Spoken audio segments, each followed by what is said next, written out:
এখনকার মহিলাদেরকে এই পরিমাণ বাজারে যায়, সপ্তাহে প্রতিদিন মহিলারা এত বেশি পরিমাণ বাজারে যায়, আমার মনে হয় জিজ্ঞাসা করা দরকার যে বোন চাচি আপনি বাইক থাকেন কোন দিন, আপনি বাড়িতে কোন দিন থাকেন? বেহায়া নারী, বেপর্দা নারী প্রতিদিন বাজারে বাজারে কয় না বোরকা ফিন্দি।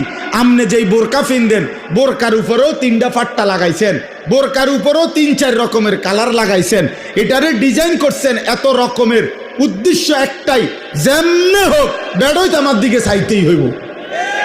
বেড়ই তুই যদি আন্দাস তোরে ডাক্তার দিয়ে অপারেশন করে হলেও চাইবি বেড়া আমার বেড়া, তাড়াতাড়ি চোখের চিকিৎসা করবে না।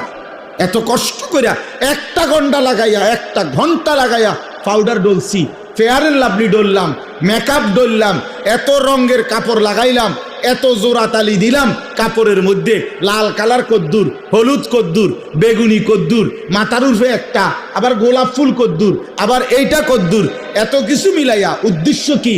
বখাটে রাস্তার দুশ্চরিত্র যারা প্রত্যেকটা পুরুষ আমাকে দেখতেই হবে। আরে বোন, আরে মা, বেপর্দা নারী, তোমারে রাস্তায় যারা দেখে তারা তোমারে রাবেয়া বসরির নজরে দেখে না, মা ফাতেমার নজরে দেখে না, তোমার ভোগের নজরে, উপভোগের নজরে, লালসার নজরে দেখে।